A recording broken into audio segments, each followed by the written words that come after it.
following my channel over the last couple of weeks, you'll have seen all of the fun that I've been having with Odd Warrior on the Wild Mode ladder, in particular using the Dr. Boon hero power to discover an Iron Juggernaut, shuffling a mine into their deck, and just getting lethal once you've run them out of cards and out of threats.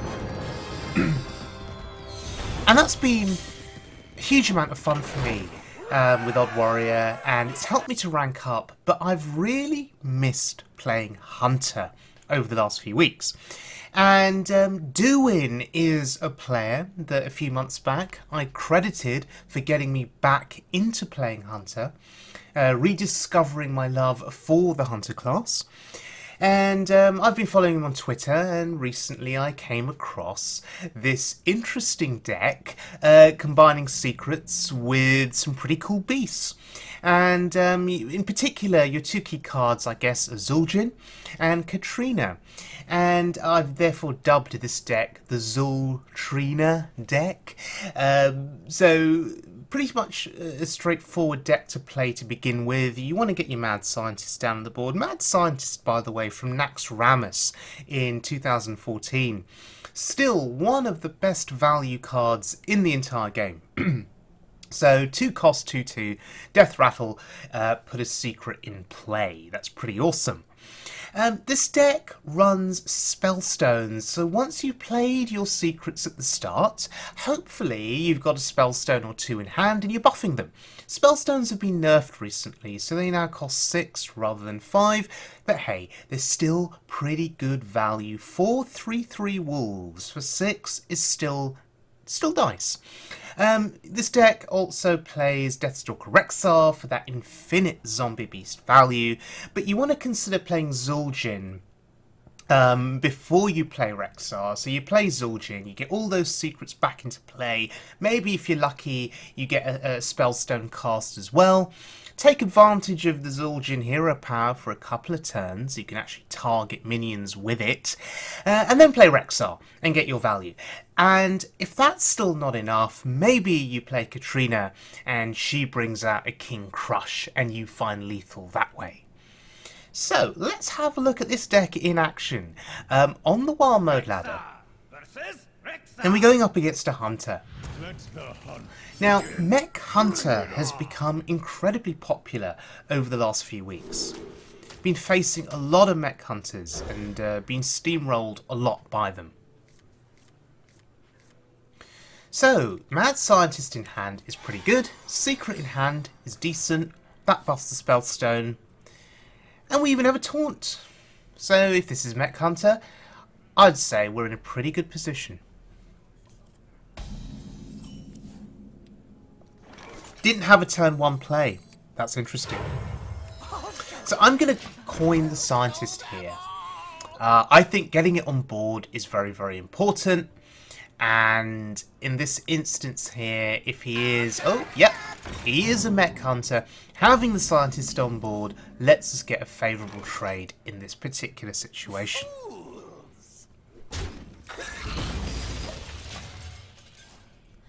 Two Taunts in hand. Feels pretty good. The Mech Hunter is likely to play out most of his hand quite quickly, so the value on our taunts, on their health, is going to be pretty high. Powering up. Portals online. Powering up. Portals online. So 2 Mech Warpers, Piloted Shredder, Venomizer, and a Leaper. Ladies and gentlemen, that's disgusting. That is absolutely disgusting. Fools. And when you look at that board now, I mean, I thought my hand was decent with 2 Taunts and Spellstone. But this is just ridiculous. I hunt alone. And I think I need to attack into something here just to soften up a minion. I don't even know if that was the correct minion to attack into. Maybe I could be feigning an explosive trap here, make him think it's explosive. Maybe that alters how he plays. No, it doesn't. Hey, Divine Shield on a 2/2. Pretty good. Snake Trap. pretty good. So now you think, okay, do I have some kind of a chance to come back into this game? No, because he just goes even wider on the board and just goes face. Ignores the snakes. And there's the explosive trap. Just a little bit late to the party. If I'd had the explosive trap last turn, maybe I could have made that work.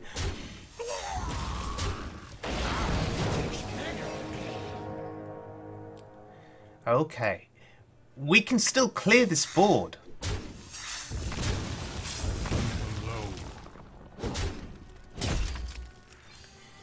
And with the double grizzly in hand, once this board is cleared, maybe I have a chance to come back into this game. The problem is those bombs on board. They're going to do damage to my face. And combined with the Hunter hero power every single turn, there really isn't much I can do here. I mean, he could just play nothing now for the rest of the game and just hero power every single turn, and I'm not going to be able to kill him quickly enough.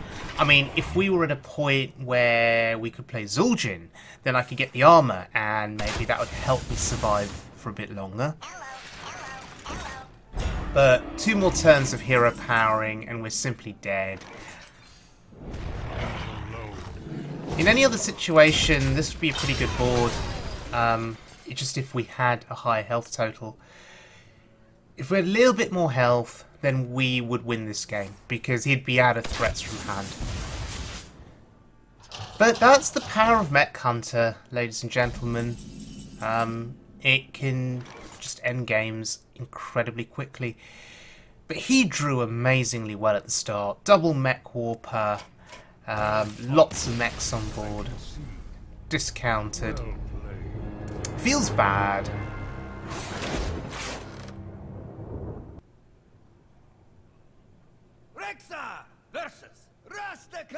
Okay, so I ended up getting owned by a couple more aggro decks. We dropped down to rank 3.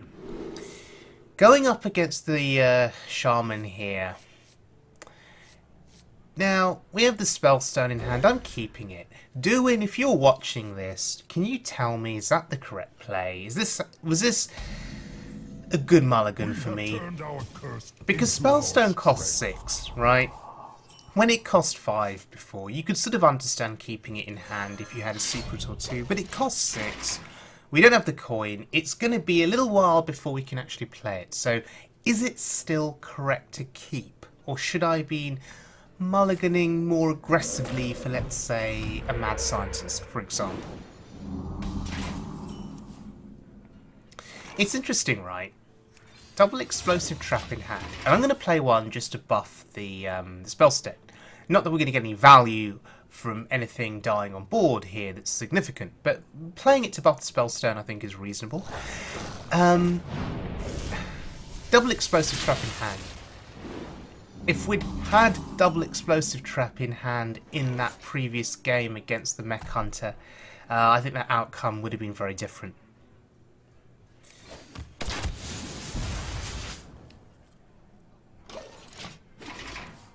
Now, I could have swung into the 2-3, but I didn't. And the reasoning behind that is I didn't want to telegraph the fact that I have explosive trap. I didn't want him to know that. Because that could have changed what he did. He may not have attacked, for example.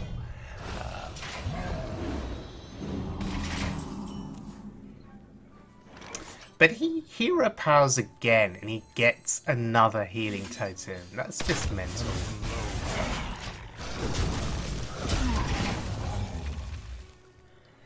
Still, we're going to be in a position soon where we can play the Spellstone. And I think the question to ask is, a 5-cost Spellstone versus a 6-cost Spellstone. Is it really any weaker at 6? You're still getting 4 wolves, 3/3 bodies. Is it really any weaker at 6 cost? The only drawback is you can't play it a turn earlier. And of course, playing it a turn earlier is what was helping hunters to end games quite quickly. So yeah, from that perspective, we're absolutely missing the fact that we couldn't have played that on turn 5. Because if we could have played that on turn 5, you'd have a board of 3/3s on turn 5. Now we get it on turn 6.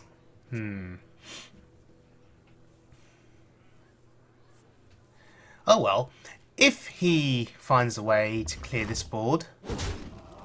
Interesting, he's going face. He goes face with the weapon, but he trades with this 4-mana 7/7. I find that interesting. I mean, I guess he's concerned about his health total, perhaps.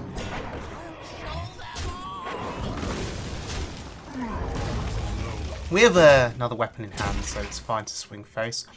So, look at this curve. Kathrena into King Crush. Feels pretty amazing. Feels pretty amazing. And I think that is probably going to be enough to end the game. The Lich King blocks face damage. Let's see what Kathrena gives us here. It's either a high main or another Grizzly. It's the second Grizzly. We have to kill the Lich King.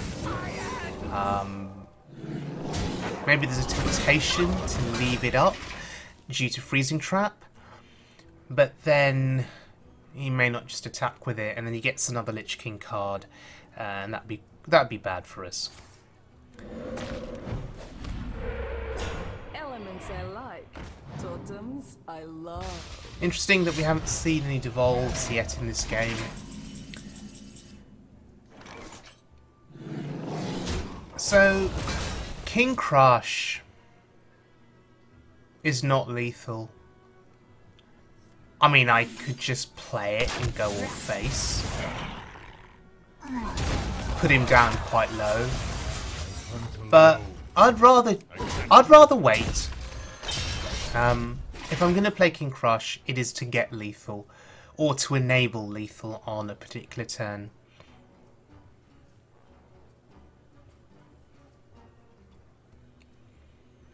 I mean, he sees this one card in my hand, he doesn't know what it is. For all he knows, it could just be a secret.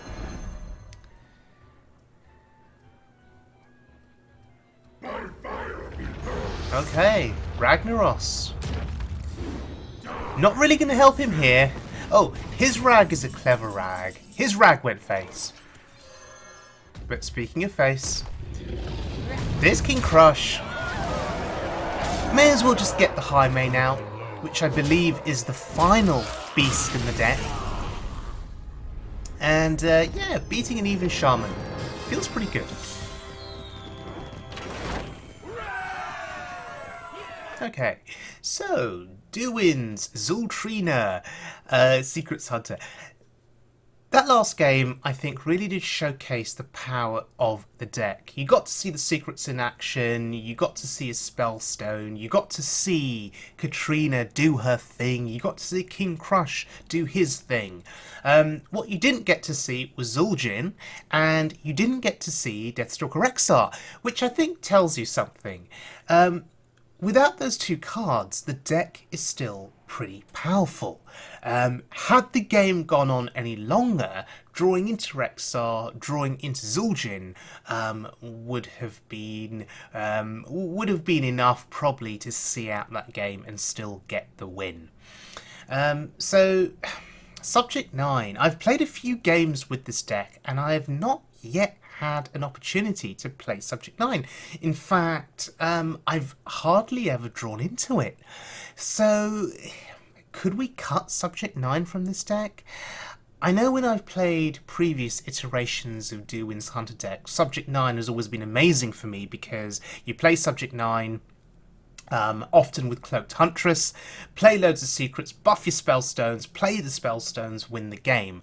But in all of the games that I've played so far, I've not had an opportunity to get any kind of benefit from Subject 9, let alone a benefit combined with the Cloaked Huntress.